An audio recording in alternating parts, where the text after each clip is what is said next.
आइए अगले सवाल पे चलते हैं। A is thrice as good a workman as B, therefore he able to finish a piece of work in 60 days less than B. The time in which they can do it together is. A क्या है, 3 गुना ज़्यादा उसमें क्षमता है B से काम करने की, तो ये क्या करता है 60 डेज में 60 डेज कम दिन लेता है, जितना बी लेता है उससे 60 दिन कम लेता है काम करने में।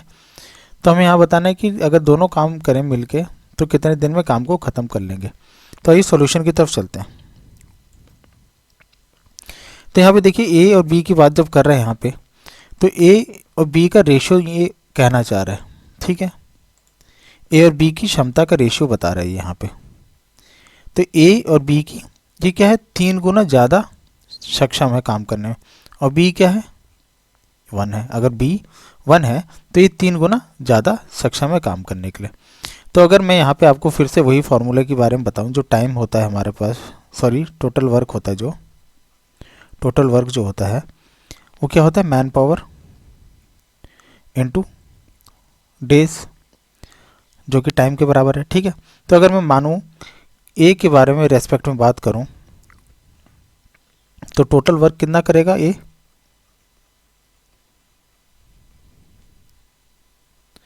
इस क्वेश्चन के हिसाब से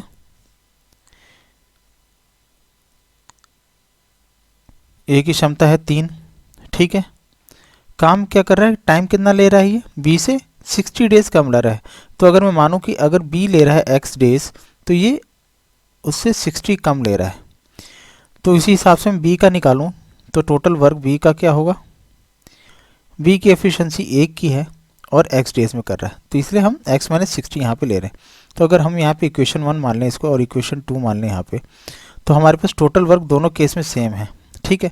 बस ये क्या है कि ए 60 दिन कम ले रहा है टाइम जो कि बी ले रहा है, तो हम दोनों को इक्वेट करते हैं, ठीक है। तो इक्वेशन 1 और इक्वेशन 2 को इक्वेट करोगे और फर्दर सिंप्लीफाई करते हुए मैं इसको लिखते जाऊँगा। 3x माइनस 180 को यहाँ लिखा और यहाँ पे 1 इंटू एक्स एक्स हो गया, x को एक तरफ ले गए तो 2x इज इक्वल टू 180 हो गया, x हमारे पास क्या हो गया 90 हो गया, 90, ठीक है। तो x की क्या वैल्यू है 90, ठीक है। तो अगर हमारे पास x की वैल्यू आ गई तो हमारे पास पता चल गया कि टोटल वर्क कितना है। तो हमारे पास टोटल वर्क कितना हो जाएगा, अगर मैं इक्वेशन 1 या 2 में x की वैल्यू डालूँ तो हमारे पास टोटल वर्क आ जाएगा। तो अगर आप इसमें भी डालेंगे तो 90 माइनस 60 30 आएगा, 30 इंटू 3 90 आएगा। अगर इक्वेशन 2 में x की वैल्यू डालोगे तो 1 इंटू 90 90 आएगा, ठीक है। हमारे पास टोटल वर्क आ गया 90। तो हमारे पास टोटल वर्क आ गया है 90। अब हमें बोल रहा है कि a प्लस बी को मिल के करना है, तो हमारे पास टोटल मैन पावर क्या है, a प्लस बी कितने दिन में इंटू डेज, मैन पावर वाला जो फॉर्मूला है उसमें मैं इसको पुट कर रहा हूँ, is equal to total work. Total work क्या है 90। a प्लस बी की एफिशिएंसी क्या है, हमारे पास यहाँ पे 3 और 1 है, दोनों को ऐड किया 4 into days is equal to 90। Days क्या आ गया हमारे पास 90/4। यहाँ पे अब मैं कंटिन्यू कर रहा हूँ यहाँ पे, तो यहाँ पे अगर फर्दर सिंप्लीफाई किया तो 45/2 आ गया है हमारे पास डेज, जो कि 22 1/2 के बराबर होता है, ठीक है।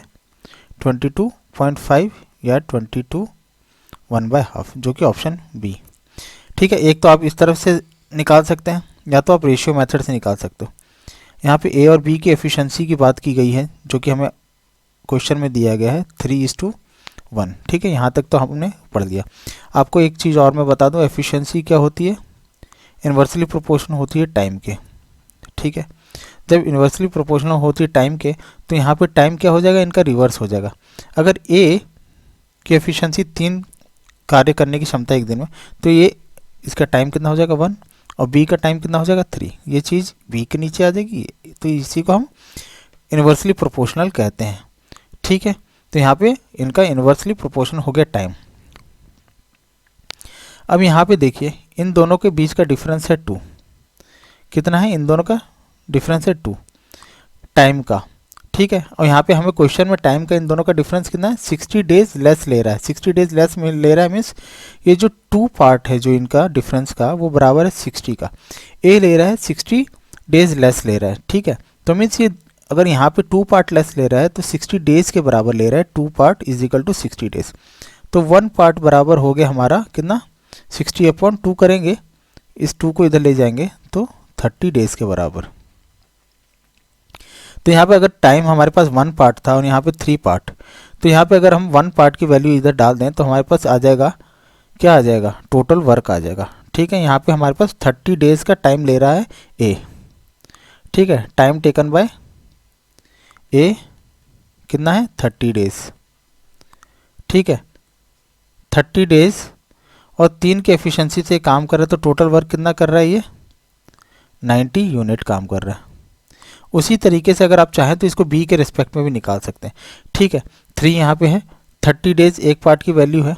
ठीक है, तो यहाँ पे कितना ले रहा है ये, 90 डेज़ ले रहा है। टाइम टेकन बाय, आपको मैं निकालने की ज़रूरत नहीं है टाइम बी का, आपको बताने के लिए। जैसे 3 है, यहाँ पे 3 पार्ट है, तो एक पार्ट की वैल्यू 30 है, तो यहाँ पे क्या हो जाएगा, 3 × 30 90 डेज़ ले रहा है।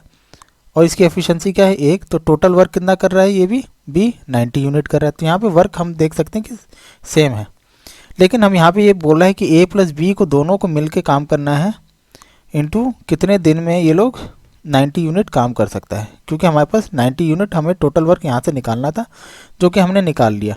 ठीक है, 3 की एफिशिएंसी से ये काम कर रहा था, जैसे कि हमने यहाँ पे टोटल वर्क निकाला 90 यूनिट, उसी तरीके से यहाँ पे इस सिचुएशन में हमने एक पार्ट की वैल्यू निकाल के यहाँ पे हमने टोटल वर्क निकाला 90 यूनिट।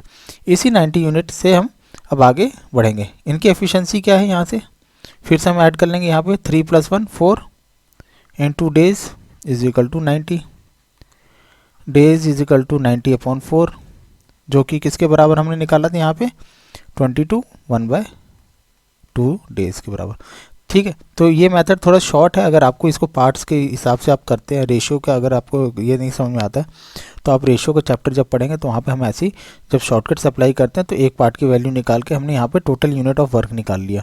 ठीक है, टोटल यूनिट ऑफ वर्क निकला 90 यूनिट्स। 90 यूनिट्स को फिर हमने a + b का कितना टाइम लेगा वो यहाँ पे हमने निकाल लिया टोटल वर्क से। ठीक है, तो आशा करता हूँ आपको दोनों मेथड समझ में आए। इन केस नहीं आया तो आप कमेंट सेक्शन में डाउट लिख सकते हैं, मैं अपनी पूरी कोशिश करूँगा आपके क्लैरिफाई करने के लिए। Thank you for watching.